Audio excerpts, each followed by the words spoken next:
Así inicia Es Noticia, Noticia en Profundidad. Qué placer acompañarles. Soy Tatiana Pérez, les saludo desde nuestra sede central en Caracas, en Venezuela.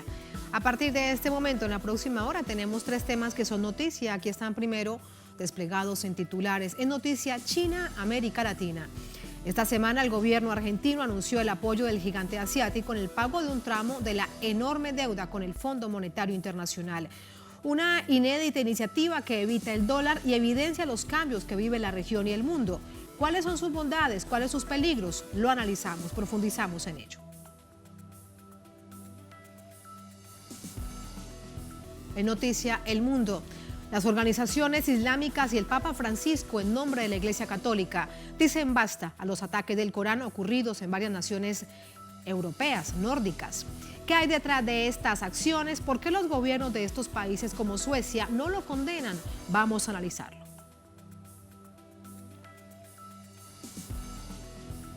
En noticia, Colombia, por la paz, la democracia, la participación activa del pueblo en decisiones nacionales y en exigencia del fin del paramilitarismo. Razones estructurales de una masiva marcha realizada este miércoles en Bogotá y otras capitales del país. Les contamos.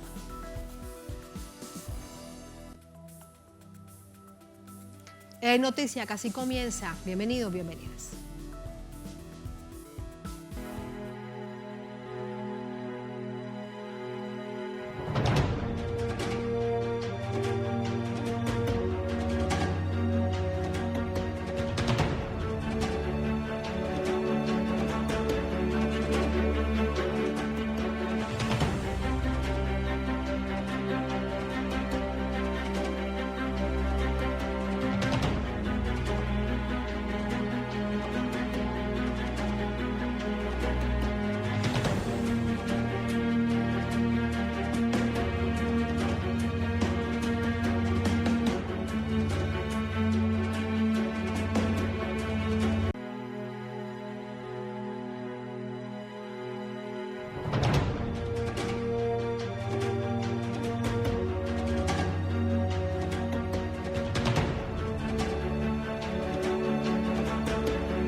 China, América Latina. El gobierno argentino informó sobre el apoyo del gigante asiático al pago de un tramo de la enorme deuda con el Fondo Monetario Internacional en una línea de intercambio de divisa de 3.000 millones de dólares.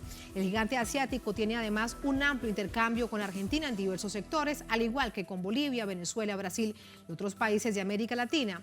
Revisamos esta radiografía.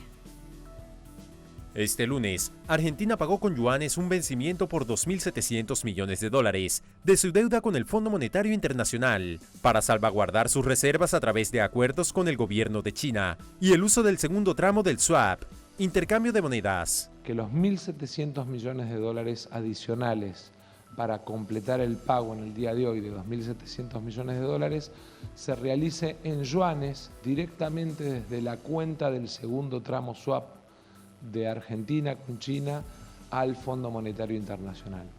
Massa criticó el crédito de 44.000 millones de dólares asumido por la administración precedente del expresidente Mauricio Macri, considerándola la peor herencia recibida, pues la deuda solo sirvió para financiar la salida de capitales. El país sudamericano se ha comprometido a fortalecer sus reservas durante el resto del año, con la meta de una acumulación neta cercana a 1.000 millones de dólares para fines de 2023. A su vez, tienen inversiones directas desde el año 2020 en el comercio de soja, carne porcina y bovina, energía renovable e hidrocarburos con China. Desde 2021, a pesar de la pandemia, el desarrollo de las relaciones entre China y América Latina se ha mantenido a un ritmo eficiente y pragmático, logrando nuevos avances en las relaciones políticas, la cooperación económica y comercial. Por ejemplo, la empresa Citiquan firmó convenio por 1.400 millones de dólares con el gobierno de Bolivia para industrializar el litio.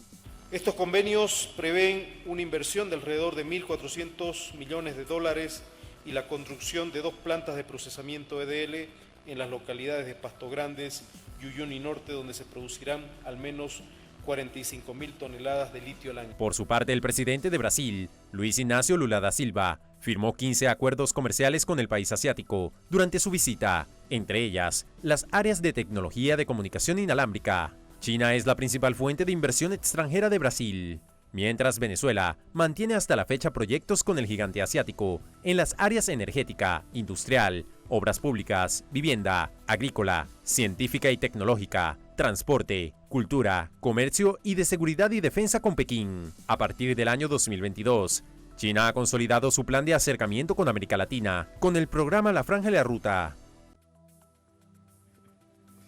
Así entramos de inmediato con el análisis, profundizar en esta relación China-América Latina que tiene tantas aristas.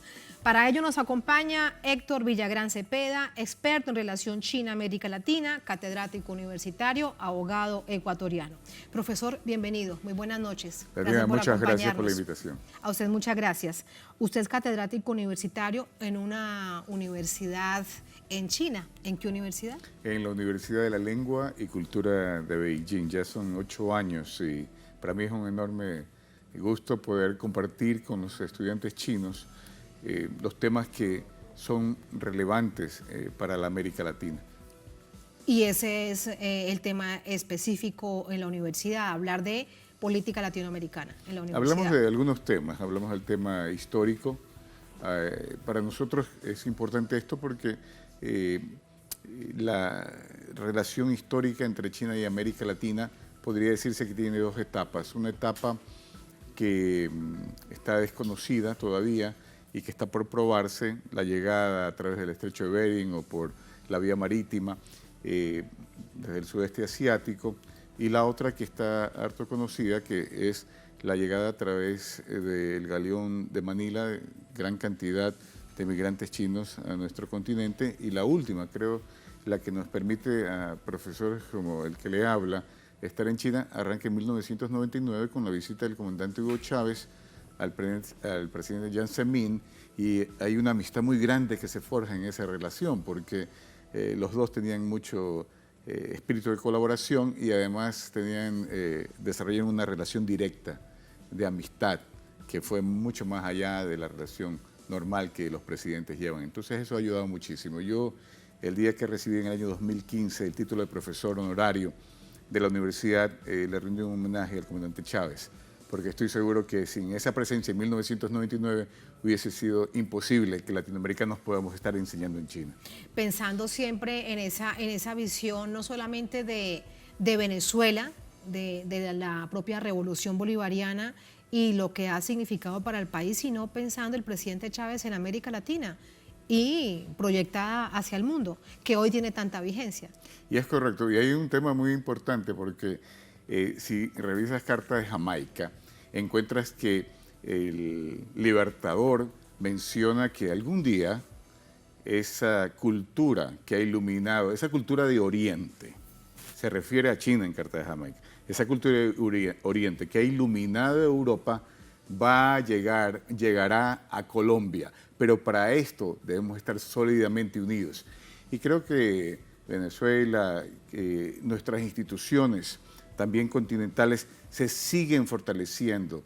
Estamos trabajando y tengo mucho optimismo por el trabajo que está haciendo la comunidad de estados latinoamericanos y del Caribe, el trabajo que se viene haciendo en esta institución y el Foro China-América Latina. Entonces estamos viendo, siento que es un momento importante, casi de un renacimiento en América Latina y en el mundo, en la relación con China, porque China lo que está ofreciéndole al mundo a través del discurso doctrinario es una comunidad de destino compartido para buscar la paz, evitar la guerra. Decía a propósito de ello el presidente Xi Jinping, y le pido además que lo reflexionemos en este sentido también de integración, porque implicaría un tremendo desafío, pero lo veo. Dice Xi Jinping, comunidad de destino de la humanidad, y dice también, debemos avanzar hacia una comunidad global basada en la solidaridad, la cooperación, el respeto por el medio ambiente y la paz.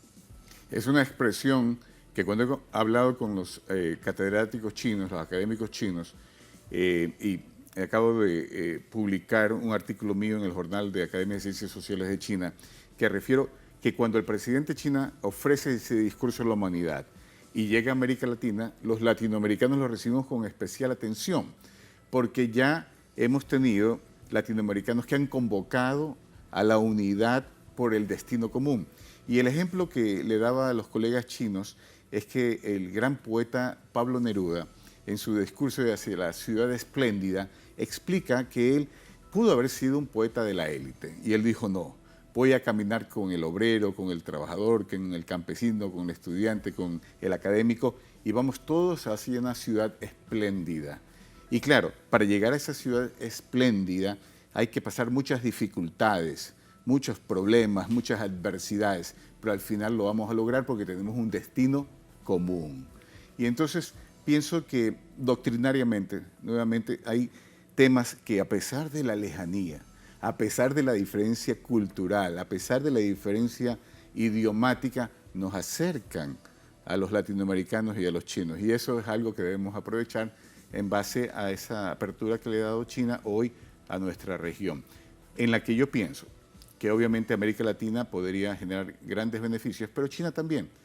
Es una situación, como lo dicen en China, cada vez que tenemos una delegación que llega de América Latina, buscamos un proceso en el que las dos partes ganen. Claro, el llamado ganar-ganar, del que también habló en tantas oportunidades el presidente Chávez y ahora lo dice además y lo reflexiona el presidente de Venezuela, Nicolás Maduro. Hay desde América Latina ejemplos inéditos de este nuevo relacionamiento. Lo veíamos en el informe que nos precedía esta conversación, profesor. Argentina, China, el gigante asiático, apoya en un tramo de la deuda enorme que dejó el macrismo y ahora que tiene que asumirla este gobierno ante el Fondo Monetario Internacional, para que Argentina no toque lo que tiene de reservas federales, para que no afecte aún más su economía y la complejidad de su inflación. ¿Esto qué significa en ese contexto? Esto es fundamental, porque la mayoría de los países latinoamericanos están atravesando problemas enormes en la parte económica, financiera, en la generación de fuentes de trabajo. Cuando uno vive en China, uno se pregunta apenas llega, yo tengo más de 12 años allá, ¿cómo hacen ellos para darle trabajo a 1.500 millones de personas, alimentarlos, que vivan en paz, en armonía? Y pienso yo que una observación de esos procesos, digamos, hay dos que me gustaría mencionar rápidamente y luego quiero volver al tema de Argentina. El primero, China acaba de terminar con mucho éxito hace un par de años un programa que emprendieron de erradicación de la pobreza extrema. Y cuando hemos analizado, porque profesores de mi universidad han trabajado directamente en ese programa, siento yo que si Latinoamérica observaría eso, podríamos también, con mucho esfuerzo, con mucho sacrificio, lograr ese gran objetivo que hemos tenido por mucho tiempo, erradicar la pobreza extrema. Y el segundo tiene que ver con la preservación de la naturaleza. Ya lo ha mencionado el presidente Xi, tenemos un destino compartido, sí. La naturaleza hay que cuidarla. Y hay un plan que se llama China 2060, que busca al año 2030 generar el tope de emisiones y hacia el año 2060 que las emisiones equivalgan a la generación de oxígeno. Y por último, para volver al tema de Argentina, qué importante lo que está ocurriendo en este momento entre Buenos Aires y Beijing, como un ejemplo para el resto de las naciones latinoamericanas. Pero desde el punto de vista académico, cuando converso con mis estudiantes en la Cátedra de Estudios Latinoamericanos, hablamos sobre todavía la presencia imperial en América Latina y hablamos del tema de las Malvinas, explicándole a los estudiantes chinos la situación que se vive en la Argentina.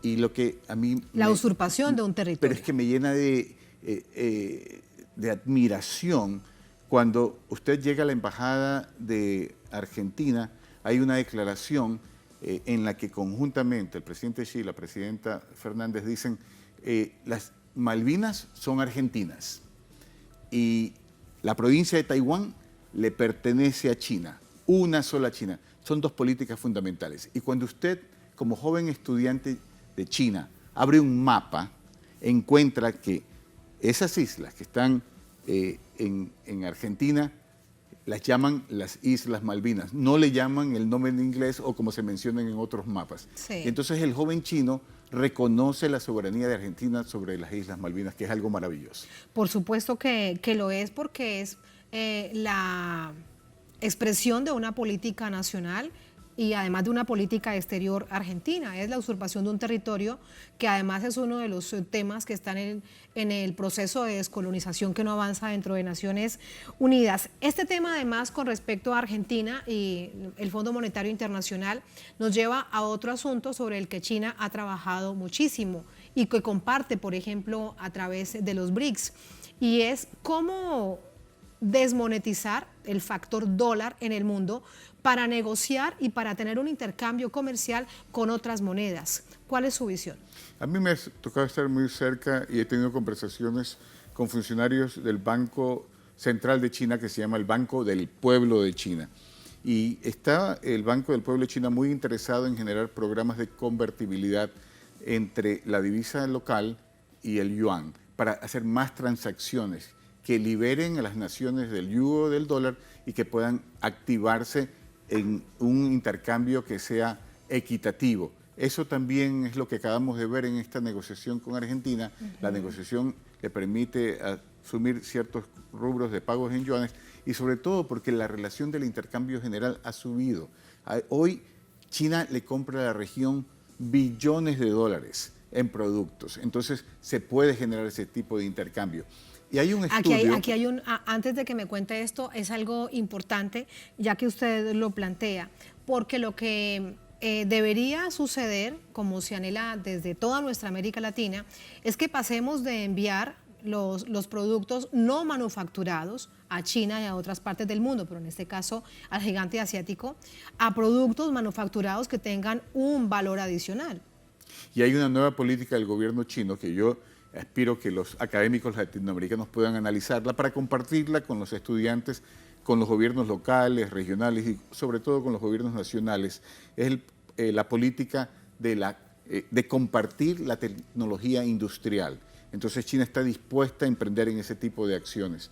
Y pienso que con ese tipo de iniciativas y atrayendo regionalmente a través del gobierno central, inversionistas chinos a la región, se pueden concretar grandes objetivos en cuanto a la inversión.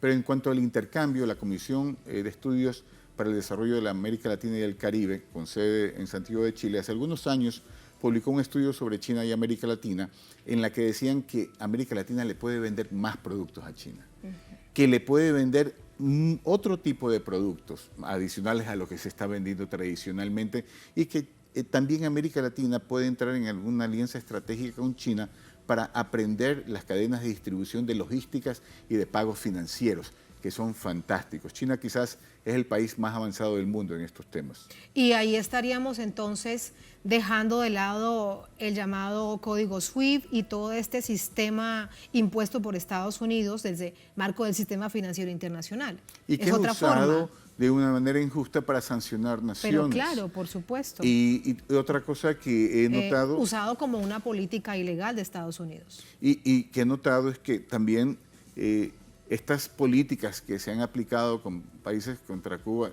más de 60 años, por eso consideramos tanto a Cuba como a Venezuela heroicos en Latinoamérica, Venezuela más de 20 años, hoy también están aplicándolas contra ciertas empresas chinas que han logrado un gran desarrollo. Entonces, pienso que China ve que hay una política establecida que se ha aplicado contra América Latina y que se están aplicando esos mismos estándares. Lo mismo estoy viendo con lo que se denomina el lawfare. He visto que en el lawfare se han atacado a dignatarios, a mandatarios importantes de toda América Latina, pero también estoy viendo que hay una aplicación de este mismo efecto contra algunas empresas chinas en la región. Entonces yo pienso que con la experiencia que tiene América Latina de haber enfrentado, en el caso de Venezuela, victoriosamente superado, a pesar de las sanciones, sigue progresando. Yo pienso que también esta relación de intercambio entre China y América Latina puede beneficiar no solo a la parte latinoamericana, sino también a la parte china. Hay una parte de la llamada economía ortodoxa dentro de América Latina, en Estados Unidos, en otras partes, incluso de Europa, que dicen que esto no trae nada bueno, esa relación aún mucho más fortalecida entre China y América Latina, porque China lo que quiere es apoderarse de todos nuestros recursos naturales, que China lo que está buscando es incluso tener una política extremadamente más activa en nuestro territorio soberano. ¿Usted qué opina de ello? Yo quiero retroceder en la historia porque mencioné el galeón de Manila. Muchos de los recursos naturales que se extraían de la región iban a Europa. Y los europeos utilizaban estos recursos, pues el oro y la plata, para negociar con China, para comprar productos de China. La diferencia es que ahora ya no hay necesidad de que el europeo represente al latinoamericano. Hoy el latinoamericano, si China quiere adquirir un recurso natural, lo adquiere después de una larga negociación con cada uno de los países latinoamericanos.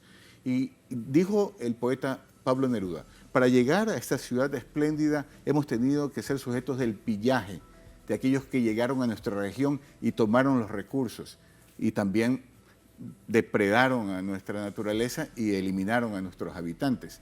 Hace pocos días, un expresidente de los Estados Unidos ha dicho que él, si estuviera en la Casa Blanca, tomaría los recursos de las naciones latinoamericanas como que si fueran propios. Pero esto no, y hace muy poco lo dijo la jefe del Comando Sur de Estados Unidos sobre nuestras tierras, sobre nuestros recursos naturales. Un pensamiento absolutamente imperialista y colonialista que ya no cabe en la región. Por eso, como dijo el Libertador en Carta de Jamaica, debemos estar más unidos que nunca, y también veo que la región, lo veo con mucho entusiasmo, está progresando en ese sentido. Y también veo que en Ecuador, que es mi patria natal, todos somos miembros de esta gran patria de Bolívar, estamos a punto también de entrar en un proceso en el que con Luisa González podemos recuperar esa libertad, esa justicia, esa seguridad en todos los ámbitos. Sobre el tema de las elecciones en Ecuador, lo dejo para el final, profesor, por supuesto, para conocer su visión. Antes de hablar de los BRICS, es importante porque además hay ya una cumbre de presidentes el próximo 22 de agosto acerca de lo que significa esta relación China-América Latina y el concepto de imperialismo. Allí también la economía ortodoxa y los historiadores ortodoxos muy cercanos a Estados Unidos como Estado, dicen que China actúa como un imperio y que eso también es un peligro. ¿El peligro será esto o el peligro será que Estados Unidos nos siga viendo como el patio trasero? Es todo lo contrario. China ha sido sujeto históricamente a agresiones de los imperios europeos. Y entonces China comprende esa situación. Algo que me llamó la atención cuando yo llegué hace 12 años es que los chinos hablaban de la guerra de resistencia, de haber triunfado en la guerra de resistencia, y que frente a esos poderes imperiales habían logrado el triunfo. Nosotros en América Latina estamos hablando de cientos de años de resistencia, y pienso que si observamos cuidadosamente cómo China puede decir hemos triunfado en esa guerra de resistencia, nosotros también algún día vamos a decir lo mismo. Y ya estamos acostumbrados históricamente a decir estamos en resistencia. Pienso que en algún momento vamos a decir hemos triunfado en este proceso histórico. Pues que así sea. Acerca de los BRICS hemos preparado, profesor, un informe de esos desafíos, de esa agenda central, de esta cumbre de los BRICS, de las potencias, además países emergentes, que además tienen más de 20 países que han dicho quiero pertenecer a los BRICS. Vamos a verlo y continuamos con el análisis.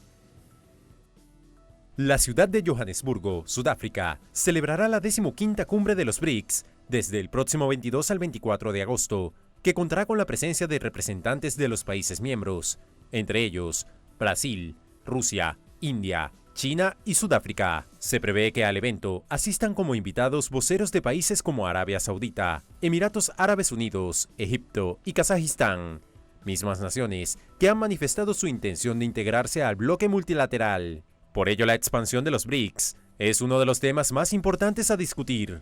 Más de 20 países han solicitado su adhesión al organismo. Algunos de ellos son Argentina, Argelia, Indonesia, Irán, Nicaragua, Bolivia y Venezuela. Según expertos, la solicitud de adhesión de las naciones, particularmente las africanas, se debe a que perciben al BRICS como una organización que puede desafiar las estructuras de gobernanza hegemónica mundial. Por su parte, Emmanuel Macron, presidente de Francia, solicitó ante las autoridades sudafricanas la posibilidad de asistir a la cumbre.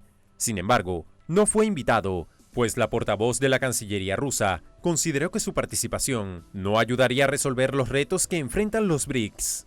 Mientras tanto, el Palacio del Kremlin aseguró que uno de los temas más significativos a tratar será la desdolarización, así como la posibilidad de crear mecanismos e instrumentos para el comercio entre los países que lo integran, pues alegan que quieren tener más flexibilidad y depender menos del dólar. A su vez, el evento contempla discutir la cooperación entre el grupo y los países de África. El organismo trabaja en función de un sistema mundial más equilibrado y justo en las relaciones económicas mundiales, que han sido dominadas por Estados Unidos y Europa. Actualmente, el bloque representa más del 20% del Producto Interno Bruto mundial y produce más de un tercio de la producción global de cereales.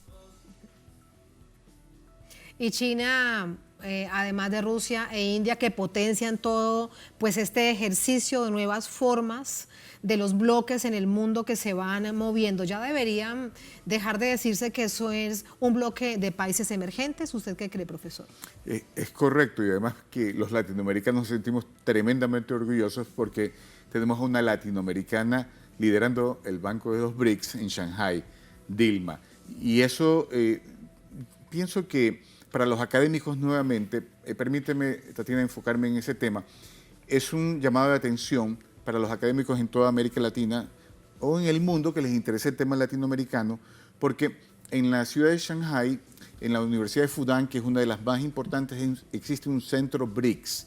Y entonces generar relación con estos centros, ahora que Venezuela, que Bolivia tienen el interés, que los académicos sigan trabajando y preparando, que creo que va a ser fundamental para que el ingreso a esta institución tenga tanto éxito y además generar resultados al corto plazo. ¿Y usted cree que será pronto, el 22 al 24 de esta cumbre BRICS de jefes de Estado, de presidentes, ya se anunciaría, por ejemplo, que la solicitud formal de Venezuela, Bolivia, quedaría en firme? ¿Usted qué cree? Yo pienso que la presencia de Dilma hace vigorosa la presencia latinoamericana. Y algo que ocurre en China es que cuando un funcionario de alta jerarquía, como la presidenta Dilma Rousseff, llega a esa nación, lo que ella expresa tiene un alto contenido, porque China es una nación altamente jerárquica. Y entonces estoy seguro que la presencia de la exmandataria va a lograr este objetivo. ¿Cuándo? Espero que en el menor tiempo posible y esperemos que ella misma lo anuncie. Por supuesto, es lo correcto, pero bueno, hacia allá hay una gran expectativa. Ahora, acerca de este ganar-ganar, más allá de los temas económicos, hay otro asunto que es fundamental y tiene que ver con las nuevas tecnologías, con la ciencia, sobre el que América Latina se nos ha dicho desde hace muchísimos años, en particular desde una narrativa de Estados Unidos, que nosotros no tenemos aún la capacidad de hacer grandes investigaciones, de avanzar en la ciencia. Y ahora en esta relación con China, pues uno diría, primero sí tenemos, pero segundo, en esa relación con China, ¿cómo podemos jalonar este impulso? Ahí hay una respuesta que es muy práctica. China ha puesto al mundo latinoamericano y del Caribe, un documento sobre las políticas de China para nuestra región. Está publicada en el año 2014. Y si uno revisa este documento, están todos los elementos de cooperación que no son normales para todo el mundo. Entonces, China para América Latina le dice, te voy a dar cooperación espacial. Y así hemos tenido que naciones latinoamericanas ya pueden contar con sus satélites. Bueno, Venezuela ya lo tiene desde hace varios años en esta relación del presidente Chávez. Y entonces China, la cooperación aeroespacial, que también le ha permitido ahora a Venezuela trabajar vigorosamente en la presencia en la estación que China va a construir en la Luna. Entonces, hay momentos en los que el proceso tecnológico que tiene que ver con el espacio, luego sirve también para lograr mejoras a la población en el campo de la cultura, en el campo de la educación, en el campo de la infraestructura. La capacidad es enorme, tanto así que nuevamente el estudio de la CEPAL, que es importante, porque es la Comisión de las Naciones Unidas para el Desarrollo Industrial de América Latina, dice, en algún momento los latinoamericanos deben poner una oficina en Beijing para conocer de todas estas oportunidades, y aprovecharlas al máximo grado. Entonces pienso que estamos en un momento importante de la relación. Como te digo, es una relación que puede considerarse antigua si vamos a la época de la colonia, cuando las potencias europeas controlaban los recursos naturales de la América Latina y claro, los pero negociaban. como usted dice, es una relación revitalizada con todos estos Y ejemplos desde el que año hemos dado. 1999, absolutamente distinta, que nos permite a los latinoamericanos tener una presencia cara a cara en China. Y creo que es un momento histórico. Lo predijo el Libertador en Carta de Jamaica y aquí estamos. Bueno, y listos. también en Carta de Jamaica ese anhelo de integración que ahora de nuevo comienza a tejerse en este momento, a pesar de las dificultades y el intento de este mundo unipolar, en particular por Estados Unidos. Que es un gran logro porque hace 100 años los líderes históricos de América Latina, José Martí de Cuba, José Santos Zelaya de Nicaragua, Cipriano Castro de Venezuela, José Eloy Alfaro Delgado de Ecuador, Mitre de Argentina, se reunían para tratar de lograr esta unidad latinoamericana. Y no, lamentablemente, con cada uno tuvo un fin que no permitió ese objetivo. Hoy ese objetivo lo hemos logrado, también con dificultades, pero lo hemos logrado y hay que mantenerlo más férreo que nunca. Porque hemos visto cómo desde distintas estrategias intenta de resquebrajarse, pero ahí va de nuevo la integración latinoamericana en este nuevo momento, digamos, en este nuevo tiempo. Antes de despedirlo, profesor, usted que como lo vemos es un experto en China y que conoce además desde esta perspectiva política de relaciones internacionales y de diplomacia, si observa que hay cambios en la diplomacia china. Bueno, son más de 5.000 años de experiencia, Estados Unidos tiene 200, pero han sido muy discretos históricamente en la diplomacia, en las políticas de relaciones internacionales, incluso cuando China es agredida. A través de las sanciones ilegales, a través del intento de intervención, a través de decir que son dos Chinas, que no se reconoce a Taiwán como una parte del país, solamente para citar algunos ejemplos. ¿Observa usted en cambio, tal vez un poco más de frente en esa visión diplomática de China? China es una nación milenaria, ha vivido etapas en su proceso histórico, ha tenido logros importantes y ha mantenido una capacidad de poder darle una vida de paz a sus ciudadanos. Hay tanta seguridad. Cuando yo llegué a China con mis hijos que tenían 11 años, tenía mucho temor de que salgan a la calle. Pero usted puede estar en China con absoluta seguridad. Entonces, cuando los latinoamericanos vemos eso, decimos, quizás hay un modelo distinto al que hemos tenido acceso por 200 años. Y no, el modelo que nos impusieron. Y no digo que ese modelo es el que debemos adoptar, pero sí observarlo y adaptarlo nosotros sí a nuestras propias necesidades. La diplomacia china ha expresado siempre altísimo respeto hacia América Latina y el trato es de igual a igual. Y entonces eso también produce una reacción muy positiva en todos los latinoamericanos. Yo me siento extremadamente feliz y además entusiasta por el futuro de la relación, porque pueden haber obstáculos o quizás predisposiciones de otros países para que la relación no progrese, pero el puente es tan fuerte y la amistad entre estos pueblos es tan fuerte que es imposible que esta relación se vaya a perjudicar. Sí. Muchísimas gracias, profesor. Gracias a ti, por Tatiana. contarnos esta experiencia tan interesante y su análisis acerca de un asunto geopolítico. Muchas gracias. Muy gentil. Muchas gracias. Vamos a irnos así a la primera pausa en esta emisión de Noticias, pero antes queremos invitarles a que vean a través de nuestra pantalla, nuestra multiplataforma, una entrevista especial donde tendremos como invitado a Denis Cristel Sassou Nguesso. Es el ministro de la Cooperación Internacional y Promoción de la Asociación Pública-Privada de la República del Congo. Usted podrá sintonizar este espacio a las 21 horas de México, Nicaragua, 22 de Colombia y Ecuador, 23 horas de Venezuela, Bolivia y Cuba, 0 horas de Argentina, Brasil y Uruguay, solo por Telesur, nuestra pantalla tradicional y en nuestra multiplataforma.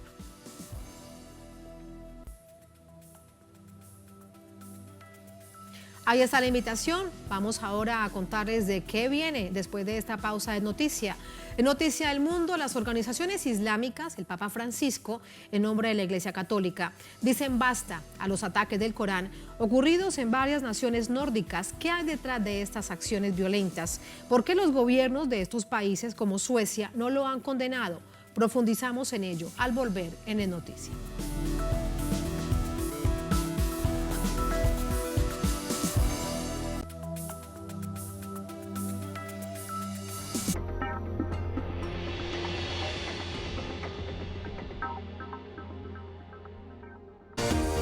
Bolivia tiene la cuarta economía con la inflación más baja del mundo. Muchos de los países en el mundo están enfrentando escenarios de recesión.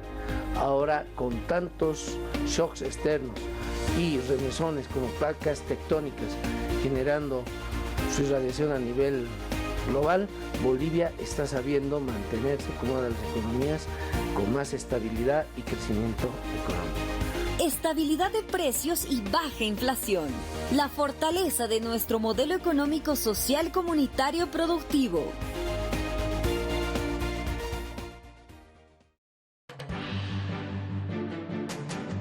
¿Qué tal? Les habla Jorge Gestoso.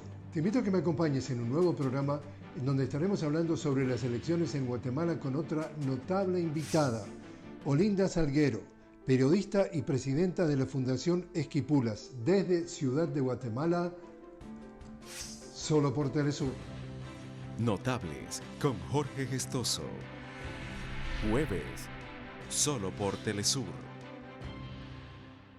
Unidos, vencimos a la pandemia y ahora respiramos tranquilos. Luego de un periodo de incertidumbre y miedo, el gobierno nacional llegó con políticas oportunas, equipando hospitales y garantizando vacunas para proteger la salud del pueblo.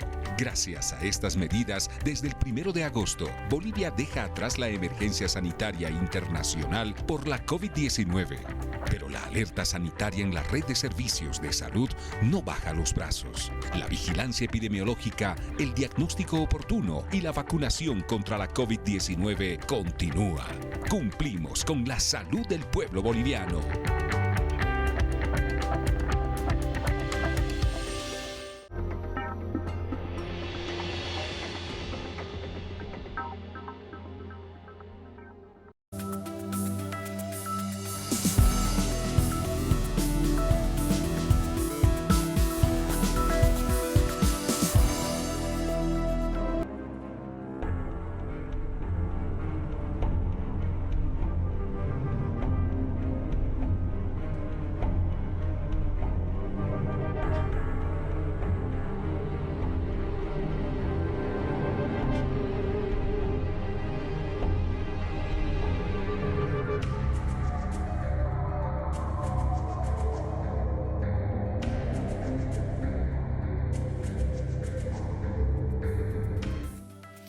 En Noticia El Mundo, la quema del Corán en países del norte de Europa genera indignación y rechazo en la comunidad islámica del mundo. Se cuestiona la permisividad de gobiernos sobre estas manifestaciones de islamofobia. Vamos a verlo. La más reciente ocurrió el martes en Dinamarca, cuando miembros del grupo ultranacionalista autodenominado Patriotas Daneses quemaron un libro del Corán y lanzaron insultos contra el Islam frente a la embajada de Turquía en Copenhague. La escena se repitió frente a las embajadas de Egipto y Pakistán. Frente a la embajada de Turquía en Copenhague, la escena se repitió frente a las embajadas de Egipto y Pakistán. Además, el lunes, frente al Parlamento de Suecia, 2 hombres quemaron otro ejemplar en una manifestación autorizada por la policía. En julio, los mismos hombres ya habían pisoteado una copia y la bandera de Irak frente a la embajada de ese país. A finales de junio, uno de ellos quemó el libro frente a la mezquita central de Estocolmo. En enero, otro extremista quemó el texto sagrado del Islam cerca de la embajada turca en la capital sueca. El revuelo social y diplomático que esto ha causado llevó a los gobiernos de los 2 países escandinavos a anunciar mayores controles fronterizos y buscar vías para limitar futuras acciones de este tipo. Este jueves tomaremos una decisión sobre controles fronterizos más intensos y Gunnar Strömmer entrará más en detalle. Pero esto significa que la gente con pocos lazos con Suecia no debería venir a Suecia a cometer crímenes o actuar en contra de los intereses de la seguridad suecos. Emisarios diplomáticos daneses y suecos fueron convocados por las autoridades de varios países de mayoría musulmana. Irak cortó lazos con Suecia e Irán citó al embajador para condenar lo sucedido. En redes sociales, el mundo musulmán llama a boicotear a los productos y empresas suecas, mientras en Irak, Irán y Yemen, miles de personas se han tomado las calles para denunciar la profanación del Corán y reclamar la permisividad de los países involucrados. Pedimos a todos los musulmanes del mundo que tengan una respuesta consciente. No deben atacar ningún libro sagrado. Este joven no representa a los cristianos, ni al hombre justo, sino que se representa a sí mismo y al partido que lo respalda. Esta semana, miembros de la Organización de Cooperación Islámica se reunieron de emergencia para condenar los últimos acontecimientos y adoptar medidas de respuesta. Es lamentable que las autoridades involucradas, que reclaman la libertad de expresión, continúen otorgando licencias para manifestaciones para repetir estos actos contrarios al derecho internacional.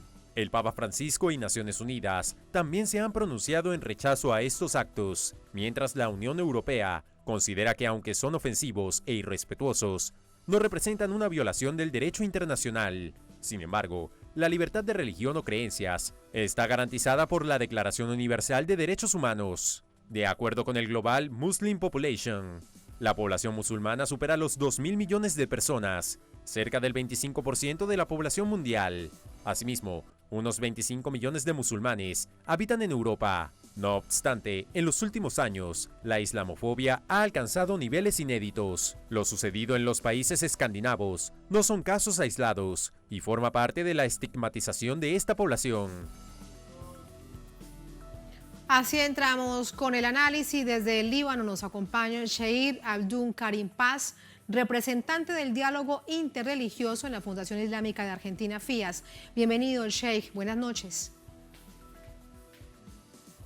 Buenas noches, Tatiana. ¿Qué tal? ¿Cómo está? Muy bien, muchísimas gracias. En varias naciones europeas se ha quemado el libro sagrado del Islam, el Corán, Sheikh. ¿Usted observa que estos son actos aislados o que corresponde a una acción intencional, a una acción organizada?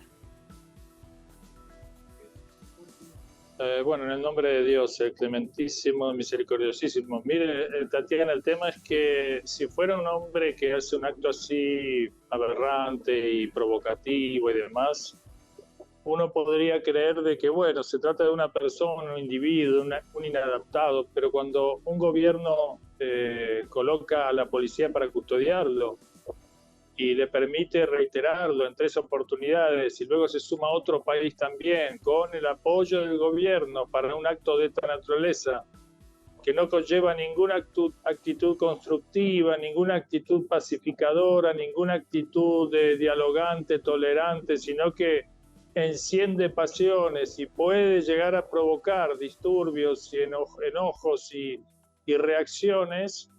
Y bueno, uno entonces ya se da cuenta que no es un tema aislado, sino que desgraciadamente hay gobiernos que alientan o al menos protegen o permiten y le dan garantías a quienes llevan a cabo estos actos, mientras que si estos mismos actos se hicieran contra algunos otros símbolos, como ser, por ejemplo, el judaísmo, como ser, por ejemplo, de las monarquías europeas, o, por ejemplo, u otras cuestiones que para ellos son importantes, o algo en contra del holocausto, etcétera, inmediatamente reaccionarían y lo pondrían preso y le impedirían y enviarían. Es más, en Europa vemos que hay muchas protestas pacíficas en torno a pedir por ejemplo, mejores salarios, mejores condiciones sociales y son muy reprimidas por la policía. ¿Cómo es posible que esos mismos gobiernos pongan a la policía a custodiar a estos provocadores? Y si a eso le sumamos que en las Naciones Unidas se vota y estos países de Europa, Francia, Alemania, Inglaterra, Estados Unidos, luego también se suman a considerar estas cuestiones no como un delito, no como un crimen, sino como una expresión de libertad, de libre expresión. Entonces estamos ante un hecho muy grave y el mundo islámico tiene que reaccionar y tiene que impedir y tiene que sancionar mediante, por ejemplo, boicots, mediante ruptura de relación. Tiene que hacer algo que no permita que esto avance, porque de lo contrario ya fuimos testigos de las caricaturas, de las burlas, y no es una manera ni moderna, ni racional, ni lógica, ni democrática de establecer un diálogo para intentar solucionar los problemas que afectan a la sociedad. Sí, el Sheikh, usted entonces lo interpretamos, relaciona esta situación como un hecho sistemático, intencional, relacionado con la política y tiene que ver, para profundizar más, con el neofascismo que se ha ido instalando poco a poco en parte de Europa, con la islamofobia, con la xenofobia.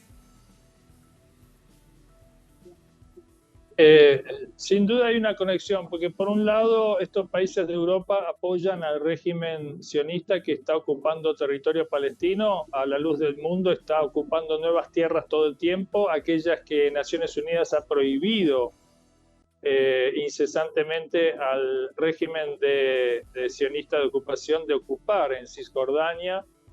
Sin embargo lo sigue haciendo con el apoyo de estos gobiernos. Entonces esa enemistad que se manifiesta en la ocupación, en las detenciones, en las expulsiones, en las confiscaciones, en las matanzas de palestinos a diario, se transforma, por un lado, en estas actitudes provocativas, en países como Suecia y Dinamarca, que en sus banderas tienen la cruz, con lo cual yo creo que hay una provocación, un intento de generar un conflicto que no existe, cristiano-islámico, islámico-cristiano, que no existe de ninguna manera, pero que de alguna manera se fogonea eso. Otro tema es que la xenofobia, que denuncia una suerte de invasión migratoria de países islámicos o países africanos o países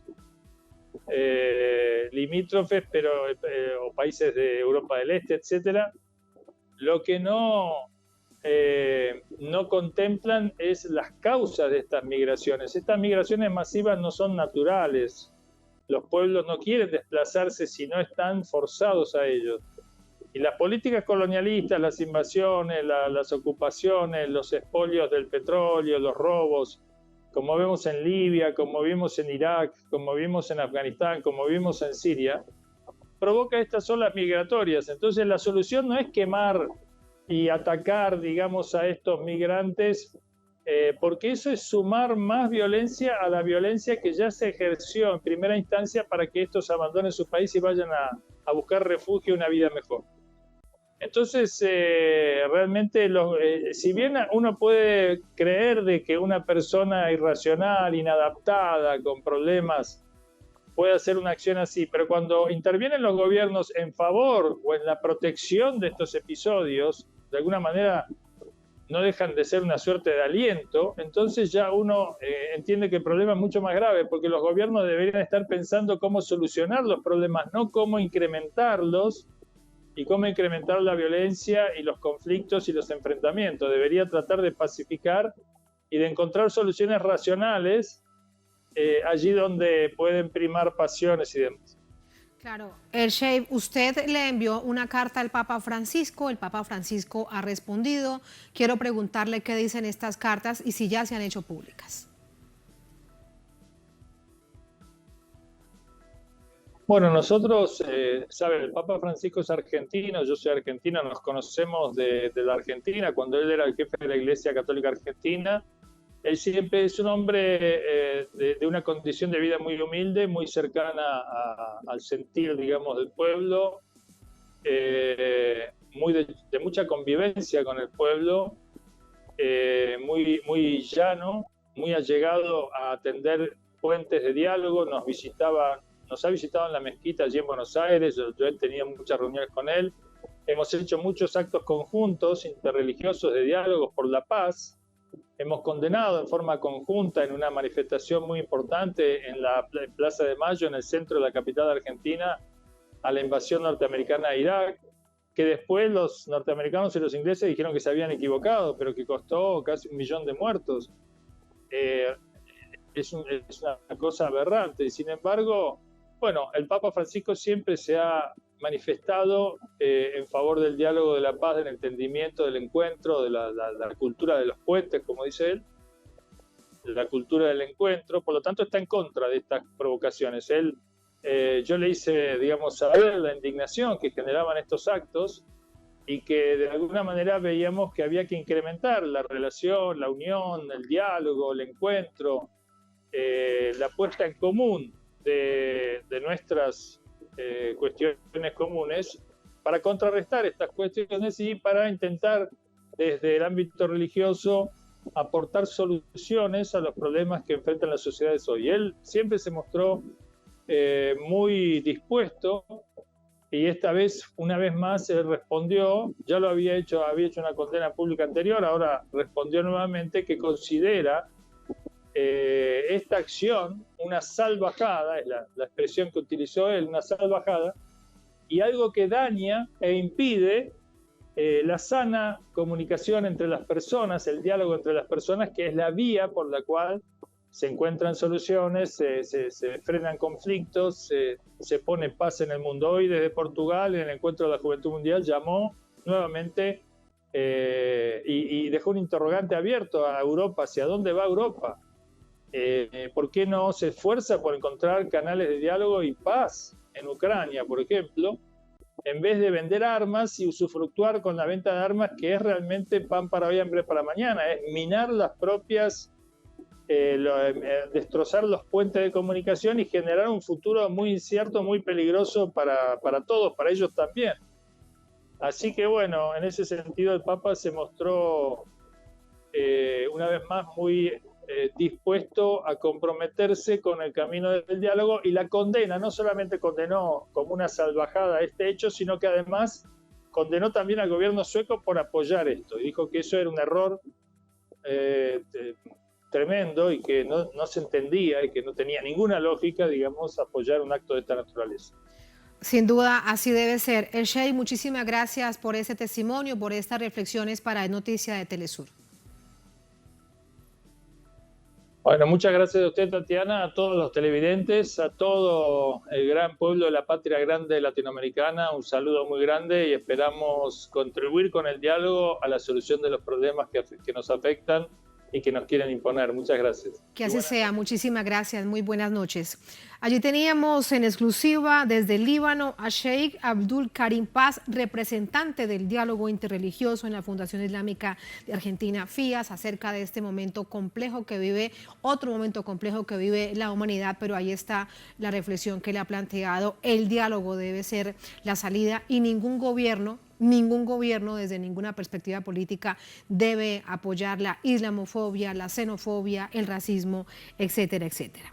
Así vamos a la última pausa en esta emisión de Noticia. Antes de esto, queremos invitarlos a que ustedes vean una entrevista especial a través de nuestra pantalla, donde tendremos como invitado a Denis Christel Sassou Nguesso, ministro de Cooperación Internacional y Promoción de la Asociación Pública-Privada de la República del Congo. Los horarios en pantalla podrá sintonizarla a las 21 horas de México, Nicaragua, 22 de Colombia y Ecuador, 23 horas de Venezuela, Bolivia y Cuba, y 00 horas de Argentina, Brasil y Uruguay, solo por Telesur.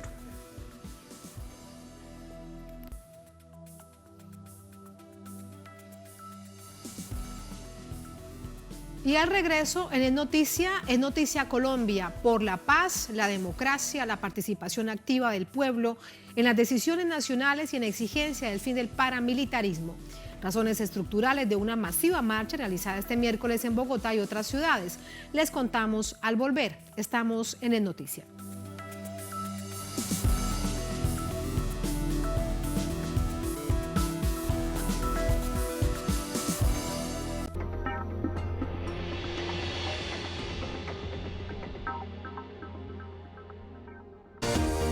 Bolivia tiene la cuarta economía con la inflación más baja del mundo. Muchos de los países en el mundo están enfrentando escenarios de recesión.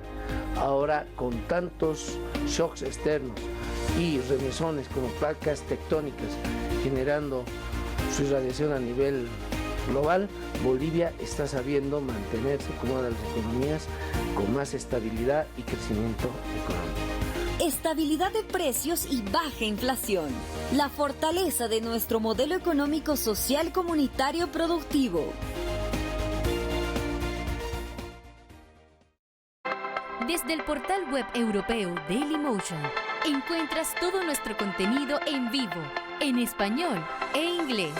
Síguenos y mantente informado, porque Telesur siempre da más. Unidos, vencimos a la pandemia y ahora respiramos tranquilos. Luego de un periodo de incertidumbre y miedo, el gobierno nacional llegó con políticas oportunas, equipando hospitales y garantizando vacunas para proteger la salud del pueblo. Gracias a estas medidas, desde el 1 de agosto, Bolivia deja atrás la emergencia sanitaria internacional por la COVID-19. Pero la alerta sanitaria en la red de servicios de salud no baja los brazos. La vigilancia epidemiológica, el diagnóstico oportuno y la vacunación contra la COVID-19 continúa. Cumplimos con la salud del pueblo boliviano.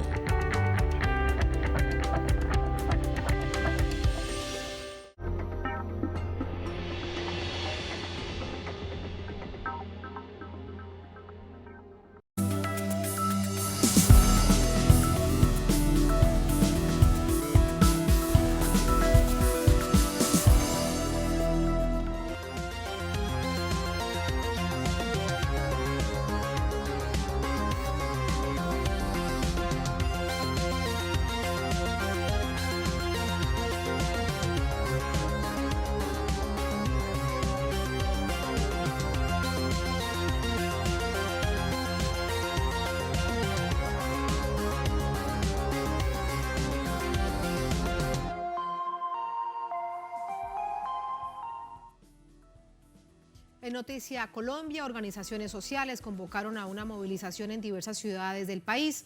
Lo hicieron por la vida, eso dijeron en las calles, por la paz, la democracia popular, exigiendo el desmonte del paramilitarismo y garantías de participación previo al desarrollo e instalación de la Comisión Nacional de Participación de la Sociedad Civil en el contexto de los diálogos de paz que se desarrollan entre el Estado colombiano y la insurgencia del Ejército de Liberación Nacional, el ELN, que comienza este jueves. Organizaciones y movimientos sociales se movilizaron a nivel nacional por la vida, la paz y la democracia popular. Respaldan el proceso de paz y sostienen que es fundamental la participación de la sociedad civil para alcanzar garantías sociales y políticas de seguridad para el pueblo colombiano. En Bogotá, los diferentes liderazgos iniciaron con un plantón solicitando la revisión del modelo económico y denunciaron cómo empresas del Estado han estado al servicio de algunos sectores armados. Organizaciones sociales y populares hemos denunciado el saqueo de los recursos naturales por parte de Ecopetrol. Además de eso, Ecopetrol ha sido financiadora y ha sido una determinadora del accionar paramilitar en diferentes regiones del país. Se han saqueado recursos, como lo mencionaba, de las diferentes regiones del país, pero esos recursos han sido principalmente para las personas de bien. Una muestra de esto es el escándalo que salió hace una semana de los 85.000 millones de pesos que saquearon de Ecopetrol. Posteriormente hicieron un recorrido por las principales calles de la capital para exigir el desmonte del paramilitarismo, cuya presencia, denuncian, se ha profundizado en los territorios de Colombia y la capital, con múltiples asesinatos, confinamientos y desplazamientos. Porque la Fiscalía ha sido la garante de la impunidad. Por ejemplo, lo que hoy pasó en Bogotá, ¿cierto? Donde muchas casas quedaron señaladas con consignas de la UC, han pegado carteles, hay paros en las regiones, se está intensificando el fenómeno del paramilitarismo con control territorial, político, económico. Entonces es un fenómeno que no se ha acabado y por eso estamos diciendo desde estas movilizaciones que necesitamos para avanzar en la construcción de paz, desmontar el paramilitarismo ya. Esta multitudinaria movilización no solo se desarrolló en Bogotá, también tuvo lugar en ciudades como Cali, Bucaramanga, Barranquilla, Medellín, entre otras, y contó con el apoyo de organizaciones y movimientos sociales a nivel latinoamericano que se sumaron al respaldo para que llegue la paz a los territorios del país. Primero, para saludar la movilización del pueblo colombiano por la paz, por cambios estructurales y porque esa es una oportunidad histórica no solo para la Colombia, para todos los pueblos que están construyendo la paz, construyendo los derechos en los territorios. Entonces para nosotros de TELAR, de las organizaciones de Latinoamérica, es fundamental fortalecer el proceso de movilización. ¡Que vivan los campesinos de Colombia! Esta movilización se realiza previa a la instalación del Comité Nacional de Participación, instancia impulsada en el contexto de los diálogos entre el Estado colombiano y la insurgencia del ELN como mecanismo de participación de la sociedad civil para construir una agenda amplia que permita consolidar la paz en Colombia. Hernán Darío Tobar Gaitán, Telesur, Bogotá, Colombia. La jornada de este jueves será fundamental para Colombia. La instalación de las mesas de diálogo, participación de distintos sectores, además de esa Colombia profunda de movimientos sociales víctimas del conflicto armado interno entre el Estado colombiano, en este caso el gobierno del presidente Gustavo Petro y la guerrilla del Ejército de Liberación Nacional, en el marco además de los diálogos que están avanzando. Ese es un punto central en la agenda de conversaciones. Así vamos a poner punto final a esta emisión de Noticia. Antes queremos recordarles que en minutos tenemos una entrevista especial donde tendremos como invitado a Denis Cristel Sassou Nguesso, ministro de Cooperación Internacional, Promoción de la Asociación Pública Privada de la República del Congo. Usted lo sintoniza a través de Telesur en los siguientes horarios: 21 horas de México, Nicaragua, 22 horas de Colombia y Ecuador, 23 horas de Venezuela, Bolivia y Cuba, 00 horas de Argentina, Brasil, Uruguay, solo por Telesur, esta señal internacional de nuestra América Latina y el Caribe, y para el mundo. Así ponemos punto final a esta emisión de Noticia. Hasta mañana. Un placer.